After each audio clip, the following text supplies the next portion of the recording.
I got a controversy. Electric bikes versus non-electric bikes. What do you mean? I tell you this. E-bikes versus non-e-bikes. I tell you this. When I get passed by someone on an e-bike, I want to win. I want to go faster than them. And you can. And sometimes I can. Sometimes I can. You can. But not for the long haul. Not Eventually, when they can. Phil Phails for you.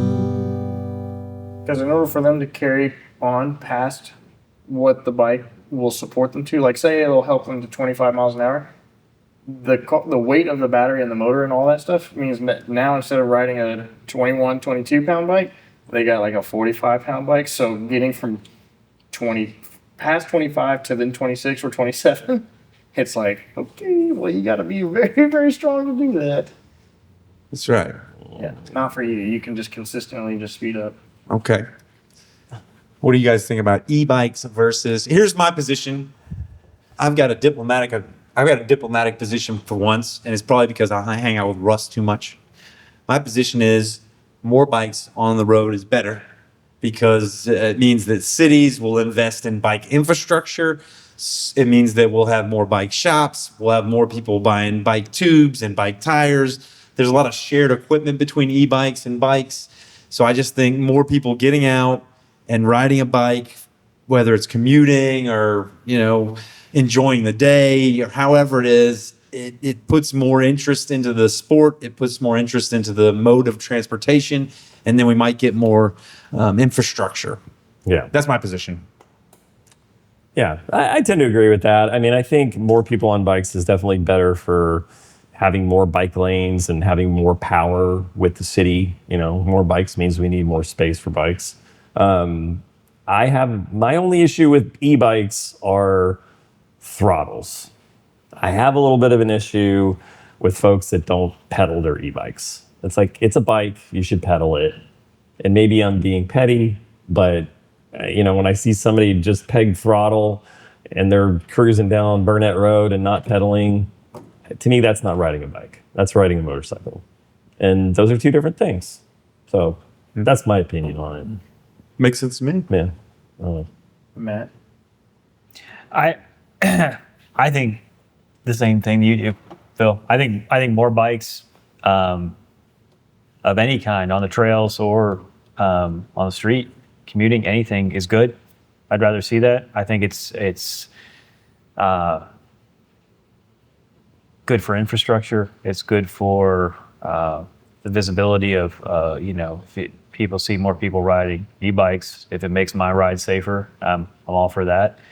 I don't think I have any criticisms of e-bikes, but the one thing that I do have a constant concern about is people's safety. There's a lot of weight involved in riding an e-bike with a lot of speed, and it's definitely not a toy. And you do see a number of people, and no one here, and the majority of people who ride e-bikes are very capable of riding any bike. But there are people who will either rent an e-bike or they'll get an e-bike for the first time, and they don't really appreciate the speed that they're going. And that's, it's kind of, with great power comes great responsibility. And I think that, it just needs to be respected, just like you would riding a regular bike. You're in traffic. You have to pay attention to where you're riding. And yeah, I don't want to bring it back to safety again, but I know here in Austin, we've had a couple high-profile e-bike crashes. And one of, I think, our reporters for the Statesman was hit by someone riding an e-bike on the Walnut Creek Trail that we ride every Saturday. And they wrote an article about it, about how unsafe e-bikes are on shared trails. And so, even with the great idea of more people on two wheels, more people in saddles is fantastic. Just like with any bike use, there's always that potential for a backlash. Yeah, and I think one of the things about like riding a conventional bike is the time you spend on the bike is correlated with like how fast you get. And so you get faster at the same amount of time as you get better at handling. Whereas if you're sort of just like airdrop onto a bike that lets you go at a speed that's really quickly, you sort of miss out on all of this time where you're training not just like how hard you can pedal, but how you react to a crack in the road. How do you react to like some woman in a stroller suddenly appearing? How do you react to like a dog? Right. And all those like small, subtle things about how do you handle a bike in all of these different situations. If you don't have that experience and all of a sudden you're forced to react to things at a speed that's really, really quick, then you can put people in danger. And so I think like if the e-bike is being used as like a supplement to existing riding, like if I want to like go to the grocery store and bring a bunch of groceries back, like I think the cargo e-bikes are really good. Or if I've been riding for many, many years and I'm used to riding in a big group and I'm starting to get like old and lose the power that I had and I still want to ride with my friends, I think an e-bike is great for there.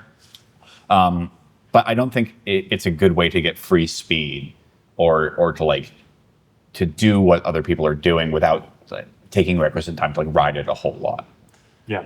Yeah, Because makes like the sense. faster you go, the quicker you have to react to things. Yeah. And We had a guy that, just a quick story, we had a guy that joined us on one of our shop rides. He was on a very nice specialized e-bike, and he had cancer, and he was in, just basically working through chemo, and he didn't have any energy, but all he wanted to do was go on a group ride with his friends, and that gave him the ability to do that. And I think that's great. That's, folks that don't otherwise have the strength, can do it on an e-bike, and he had the skills too. Like he had been riding all his life, so he knew how to handle it. And, Yeah. I think it's a good thing. So. My only real issue with e-bikes is for a lot of people to like bike brands that are producing them, or I should not say bike brands, companies that are producing some of them, they're producing them simply to sell a product, but the bike itself is not particularly safe. I mean, it kind of is related to what Matt was talking about. We get them in here all the time where somebody goes on Amazon, spend $400 on an e-bike. It'll do 28 miles an hour with a throttle. You don't have to pedal it, but it has no brakes. Yeah. Like you could, No quality of brakes. yeah, no quality of brakes because it comes with they're building it to a price, and that is one of the corners. It's an easy corner to cut for most of these brands, and you can have a bike that weighs 80 pounds that'll do 28 miles an hour, that you could literally squeeze the brake all the way in, and you will slow down slower than a car. Yeah. That's you're just like waiting.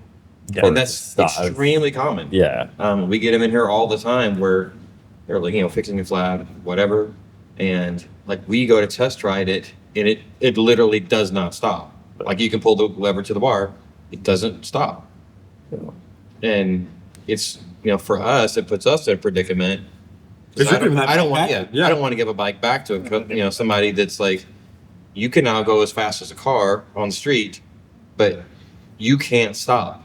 If we have to test ride them, so it puts us in danger. So that's just like a lot of these bikes are like they're really unregulated. There isn't like a standard, like when you go into a car, like the car passes like brake safety checks, and these don't have to pass any of those. And when you go to some place that's not a reputable local bike shop to buy these things and you think you're getting a deal, a lot of times you're actually putting yourself in danger by getting something that's not going to be totally safe because somebody's making a bike-shaped object instead of something that's like tried and tested on the road. Yeah, there are 3 categories of e-bike, just to kind of help people understand.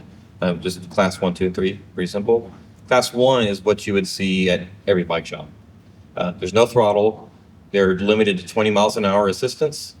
But for the most part, they're a traditional performance level bike, just with a help. Assist. Class 3 is more or less the same exact thing, but limited to 28 miles an hour. Almost exclusively road e-bikes. That's the vast majority of them. E-cargo. It's then no throttle. Still just an assisted bike. But yeah, a lot of the e-cargo bikes that are designed for road use. Class 2, Wild West.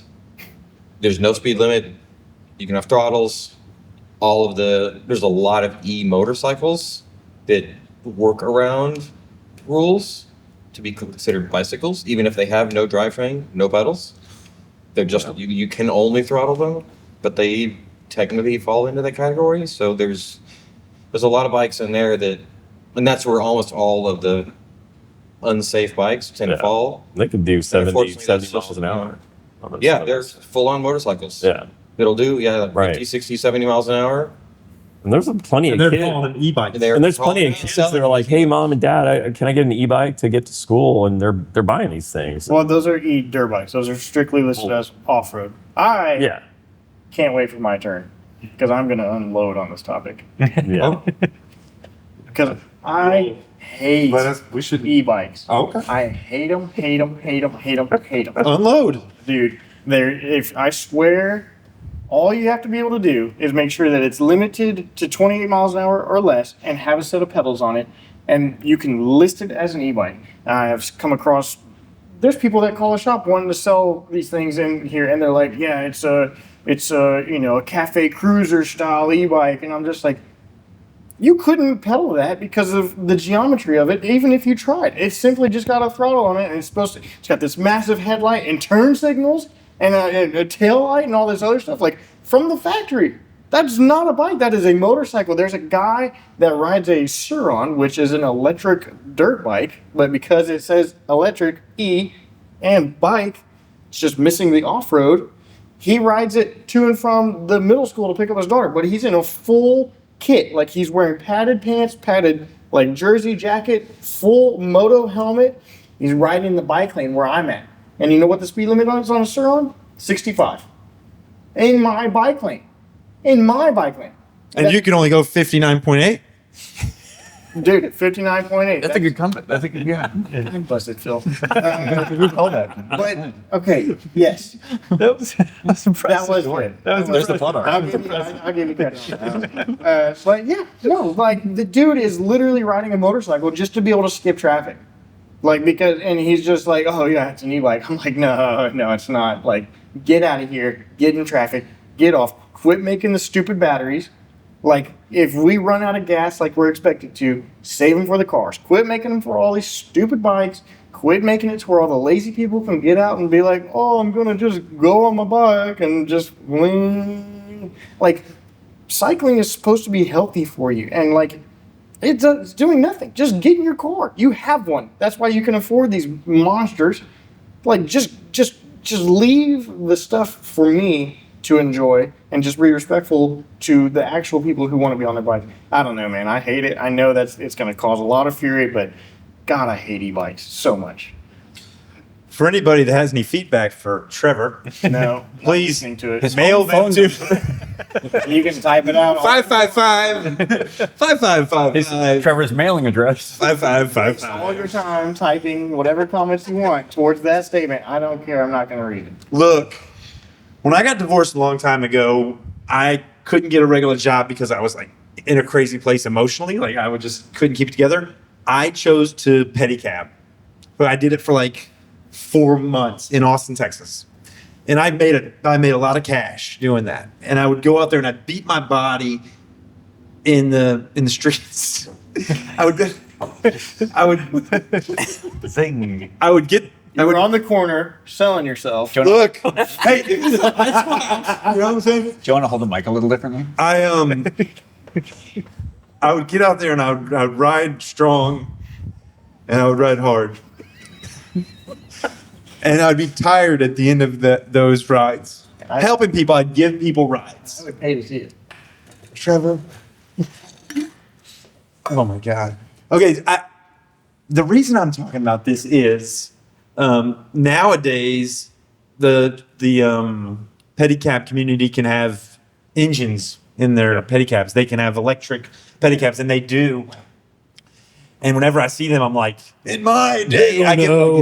they don't know what it was like back in the day because I bumped on that pedicab. I remember the first day trying when I didn't know we weren't supposed to go up south first with a pedicab, up that freaking steep road. And I had to get my passengers out and we were all pushing that thing up to the top to Mary Street. And it wasn't very different on my first day when I had passengers trying to go up Congress.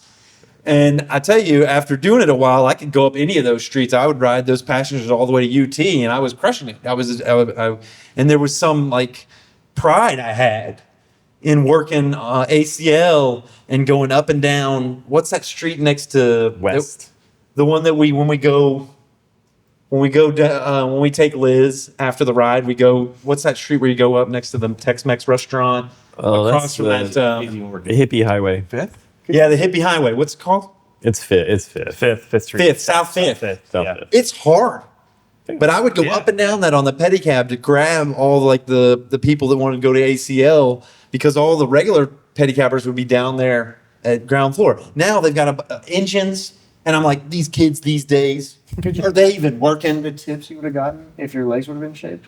Okay, here's what we got to see. Let's see. Can we see the yams? Can we see the yams, Russell? Can you put it up here? What? Let's see these legs, baby. This better get more than 3 views. I swear. Let's see them right up here. Put the yams up here. You like put like a leg on the table. Yeah, baby. Snuggin has got to get on the. Whoa! You got to show him the calf, though. I mean, this is not the best way to display legs. You got to show him the calf, You baby. get on the table. Well, yeah, get on the table. I don't know if this table is good. Maybe not on the Pretty, I don't know what the original. Okay, sit down. don't Russell. stand there. We'll get a picture to put in there. So basically, This is not the first time Phil has peer pressured me to show other people my legs. That's true. it won't be the last either. With yams like that. Anyway, so where we fall on the electric, non-electric, it's kind of split. Like some people, it's a safety thing. I think where safety's concerned, we think there should be more regulations and guidelines to protect the consumer. Yeah. I think people who I think are on these e-bikes should understand that they are weak compared to people riding regular bikes. That's what's up. But like, I don't really want to like carry 20 pounds of groceries on my like little bike. It'd be nice to have a bigger bike that was heavier. Backpack. Yeah, I mean, I've done it before. Not Like, a bunch of groceries though. You could. I've been a bike bum. I like shop groceries on a fixie. Like, I get it. Yeah. But like the main thing to return to safety is like, really, it's about speed difference. And the speed difference between a cyclist and a pedestrian is significant, which is why there's a separate bike lane from like a walking path, and why like when we're on multi-use trails, we ride a lot slower than when we're on single-use trails. Some of us, No, we do. It's only 59. we do. And the reason that there's like a separate bike lane from cars is there's a big difference between the speed of cars and the speed of bikes. If you are on a two-wheeled instrument or a four-wheeled instrument and you're going significantly faster than the other people who are using that road or that like section of road, because it gives you an advantage over other, like, that's not safe. Yep. Like, you go the place that you can go the same speed as everyone else. And if you can accelerate really quickly, like if you're passing people in a lane, like, that's dangerous. So I agree with Trevor that like riding a super high powered, essentially motorcycle in a bike lane because you're legally allowed to puts people at risk. Like, and we just don't expect it. And doing unexpected things at high speed when there's like heavy metal machinery involved is dangerous. So I would just say like, I'm very glad that more people are on two-wheeled things. I think like taking up less space on the road allows us to all be closer together, allows like a shorter trip to the grocery store, allows like, I liked it that like I can see somebody else on a bike and I can talk to them and wave at them. Inside cars, you're sort of in this little glass prison and you don't really like, you see it's sort of the other car beetle-like things crawling along the road. It's all depersonalized, but other people on bikes or motorcycles, like you see the body, you can look at the person, you can wave at them. There's a humanizing element to it, and I liked it and I appreciate it. So I'm all for it. But we're still figuring out how to make that safe and make it so that we have a set of expectations that are sustainable and work for all of us in this community. So I'd say the more bikes, the merrier. But new weird bikes cause new weird problems. And let's just like work with each other to make sure that we're not infighting and killing at each other's necks. Yeah. Next controversy. Wait, can I just add something? Since if people actually watch this, Of course you with can. the, People are going to watch this, Trevor. you probably get like the 4 of us, at least. Your moms are going to watch it. That was That was fantastic as well. That was good. That was good. You're on a roll. Keep going. Yeah. What's your But- button? Okay, they keep putting regular bike brake pads on these e-bikes. So please just, if you do have an e-bike, I don't care what brand it is, bring it into the shop regularly, like at least once a quarter, maybe if even semi-annually, just because y'all go through brake pads and I can't tell you how many times you bring the e-bikes in and you've just been grinding metal on metal and that doesn't stop you. So please just, if you have bicycle products on something that weighs as much as some of these e-bikes do, have it checked regularly so that way you can stop and not die. That'd be cool. Okay, next That's topic. fair.